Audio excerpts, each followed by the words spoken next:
Hello दोस्तों, मैं रवि सिंह एक बार फिर से स्वागत करता हूं CTCI के इस सेशन में। और आज हम इंटरव्यू में पूछे गए एक क्वेश्चन को सॉल्व करेंगे जो पूछा गया था मिस्टर अमित से।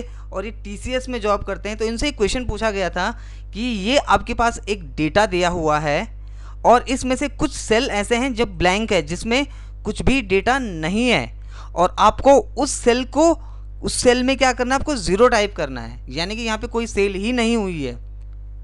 तो कैसे ज़ीरो टाइप करेंगे? नॉर्मली अगर डेटा छोटा है तो आप इस तरीके से 1 बाय 1 ज़ीरो टाइप कर सकते हो, लेकिन अगर डेटाबेस बड़ा है तो आपको बहुत ज़्यादा टाइम लग जाएगा इस तरीके से करने में। और अगर आपके पास ये जो डेटा है ये ऐसे ही 50,000 का डेटा है, अभी ये 1 2 3 4 5 कुछ 10 का डेटा है, 6 तक का डेटा है, देख सकते हो आप यहाँ पे सिर्फ 6 लाइन तक का डेटा है, लेकिन ऐसे ही ये डेटा जो है वो 50,000 तक का होता है, तब आपको बोला जाता है।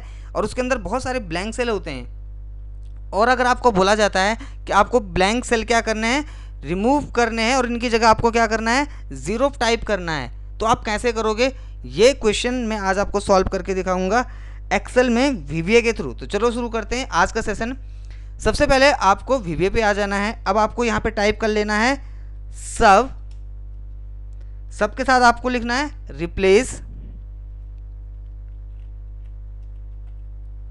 ब्लैंक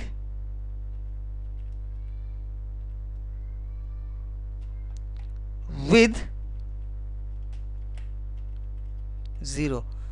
इस तरीके से आपने बना लिया। अब आपका काम है, आपको डायरेक्ट यहाँ पे टाइप करना है डिम, डिक्लेयर कर रहे हो आप, आपने बोला dim RNG range as a क्या हो जाए, रेंज। एक आपने यहाँ पे डिक्लेयर कर दिया, ठीक है। अब ध्यान से देखो, आज का कोड बहुत ज़्यादा इंपॉर्टेंट है क्योंकि ये क्वेश्चन है रियल प्रोजेक्ट पे काम करने वाले एम्प्लॉय का, तो इसलिए आपको कुछ समझो। तो सिलेक्शन, अगर आपका जो सिलेक्शन है, जो मैंने बोला पूरा जो हमारा डेटा सिलेक्शन है, डॉट उसकी जो वैल्यू है वो इक्वल टू होती है किसके, सिलेक्शन डॉट वैल्यू के। जितना भी हमारा सिलेक्शन है, अगर मैं पूरा डेटा सेलेक्ट कर लेता हूँ, इसकी जो वैल्यू है वो पूरे डेटा की वैल्यू के बराबर होती है, तो लूप लगेगा यहाँ पे फॉर ईच कहाँ लगेगा, रेंज पे, फॉर ईच रेंज। अब जो आपने लिखा यहाँ पे आपने लिखा इन सिलेक्शन, लूप लगेगा लेकिन किस पे लगेगा, सिलेक्शन पे। और सिलेक्शन का मतलब आपने क्या बोला है, जितना भी डेटा आपका क्या है, जो रेंज में है, इस रेंज के अंदर है, वो सिलेक्शन आपका है। तो अब आप नीचे आ गए। अब यहाँ पे लगेगी सबसे इंपॉर्टेंट कंडीशन जो अभी तक आप यूज़ करते आओ, जिसका नाम है इफ़ अगर। अब आपको मैं एक चीज़ और दिखा दूँ, एक्सेल के अंदर कई बार क्या होता है, यहाँ पे ये डिलीट भी हो सकता है, और कई बार डिलीट ना होके यहाँ पे हो सकता है किसी ने स्पेस प्रेस कर दिया। देखो स्पेस, आप देखोगे मैंने यहाँ पे स्पेस यूज़ कर दिया है, तो स्पेस यूज़ करने की वजह से क्या हुआ, ब्लैंक हो गया, लेकिन वो एक्चुअल में ब्लैंक नहीं है। देखो एक ब्लैंक, एक काउंट ब्लैंक का फॉर्मूला आता है। अगर आप देखो, जैसे मैंने यहाँ पे सेलेक्ट करा, एंटर करा, तो ये कितना दिखा रहा है, 2 ही ब्लैंक दिखा रहा है। क्यों दिखा रहा है, जबकि यहाँ पे तो 3 ब्लैंक आने चाहिए ना, 1 एरा 2 एरा 3 आना चाहिए, लेकिन वो क्या कर रहा है, क्योंकि ब्लैंक नहीं मान रहा है इसको, वो बोल रहा है कि यहाँ पे कुछ लिखा हुआ है, वो क्या है, स्पेस। अगर मैं इसको डिलीट कर देता हूँ तो वो 3 बता देगा, लेकिन ये चीज़ दिखती नहीं है, स्पेस। इस पर क्या पता है कि इसके अंदर स्पेस है कि नहीं है। इसलिए ये कंडीशन के लिए भी मैं क्या लगा रहा हूँ, यहाँ पे इफ़ लगा रहा हूँ। मैंने बोला इफ़ अगर रेंज, जो हमारी रेंज है, इक्वल टू होती है किस चीज़ के, वहाँ पे अगर कुछ नहीं होता है, अगर कहीं पे कुछ भी नहीं है, जैसे ब्लैंक है तो कुछ नहीं है। अभी तक मैंने आपको बताया था एंड, आज मैं आपको बता रहा हूँ और उसी रेंज में जो वैल्यू है वो किसके बराबर होती है, यानी कि कहीं पे स्पेस भी होता है।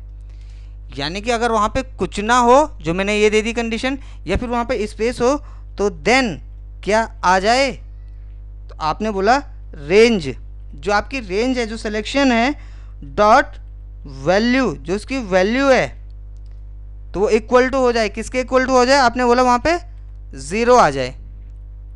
एंड क्योंकि आपने इफ़ की कंडीशन लगाई इसलिए आपने एल्स भी लगा दिया, एंड एंड इफ़ इसलिए लगाया क्योंकि आपने यहाँ पे इफ़ की कंडीशन ओपन की है, और क्योंकि आपने यहाँ पे लूप ही लगाया है तो लूप के लिए आपको यहाँ पे लगाना है नेक्स्ट RNG रेंज। ये आपका लॉजिकली क्लियर हो चुका है। आप देखोगे इस तरीके से आपने कंडीशन दे दी है। F5 करते हैं, आप देखोगे F5 से सारा का सारे पे 0 आ चुका है। अब इसको हम क्या करते हैं, समझते हैं किसके थ्रू, प्रोसेस के थ्रू, कि इसका प्रोसेस कैसे जनरेट हो रहा है। थोड़ा सा कोड को मैं एक बारी और आपको समझा दूं ताकि आप इसको रटो ना और इसको समझ के करो। लेकिन यकीन मानो ये बहुत एडवांस ट्रिक है जो मैं आपको बता रहा हूँ, बहुत अच्छे लोगों को भी ये चीज़ नहीं आती है।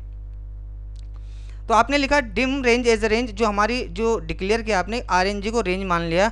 आपने बोला जो आपका सिलेक्शन है dot value equal to selection dot value, यानी कि जो आपकी पूरा जो सिलेक्शन है वो क्या हो जाए, सिलेक्शन के बराबर हो जाए। जो वैल्यू है उसकी वो सिलेक्शन के बराबर हो जाए। पूरा डेटा सेलेक्ट किया आपने, जो भी आपका वैल्यू जहाँ पे तक भी टाइट हो पूरा सिलेक्शन हो। फॉर ईच, अगर सॉरी वहाँ पे क्या लगे, लूप लगे, किस पे लगे, रेंज पे, और रेंज क्या आपका सिलेक्शन है। अब आपने बोला इफ़ रेंज, अगर उस रेंज में कुछ नहीं होता है या वहाँ पे स्पेस होता है तो रेंज डॉट वैल्यू, जो आपकी सिलेक्शन के अंदर जो रेंज है जहाँ पे कुछ नहीं होगा या जहाँ पे स्पेस होगा वहाँ पे क्या आ जाएगा, 0 आ जाएगा।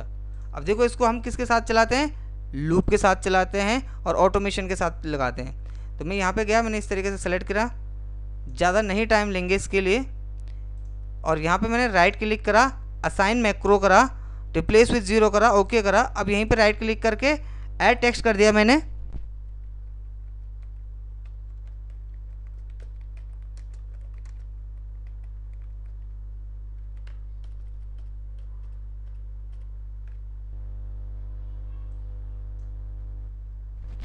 रिप्लेस विद 0 से, बस अब आपका काम क्या है, थोड़ा सा इसको मॉडिफाई करना, थोड़ा सेंटर में लाना, इस तरीके से। अब देखो इस पर मैंने पूरा सेलेक्ट करा, डेटा क्लिक करा, आप देखोगे ये यहाँ पे 0 आ चुका है। अब आप लोगों को मैं इसमें एक क्वेश्चन दे रहा हूँ। क्वेश्चन ये है कि जहाँ पे कोई भी वैल्यू नहीं है, मैं चाहता हूँ वहाँ पे रेड कलर आ जाए। छोटा सा क्वेश्चन है, सब कुछ मैं कर चुका हूँ इस कोडिंग के अंदर। आपको थोड़ा सा इसमें क्या करना है, कुछ चीज़ें चेंज करनी है। वो क्या करनी है वो वही कर पाएगा जिसने ये सेशन पूरा देखा होगा और जो इस सेशन को समझ पाया होगा। तो क्वेश्चन ये है कि जहाँ पे ब्लैंक है यहाँ पे आपका क्या हो जाए, रेड कलर हो जाए। जहाँ पे भी ब्लैंक है वहाँ पे रेड कलर हो जाए और वहाँ पे 0 भी आ जाए। दोनों चीज़ एक साथ हो, वहाँ पे 0 भी हो और वहाँ पे रेड कलर भी हो। तो ये सब कैसा होगा ये आप मुझे करके बताओगे। ये क्वेश्चन मैंने आप लोगों के लिए दिया है। So thank you so much. अगर आपको ये वीडियो पसंद आया है तो लाइक करो, शेयर करो, कमेंट करो, और अगर आप चैनल पर नए हो तो चैनल को सब्सक्राइब कर बेल आइकन ज़रूर प्रेस कर लें ताकि आपको हमारी नई नोटिफिकेशन मिलती रहे लाइव सेशंस की। So thank you so much, keep on practice.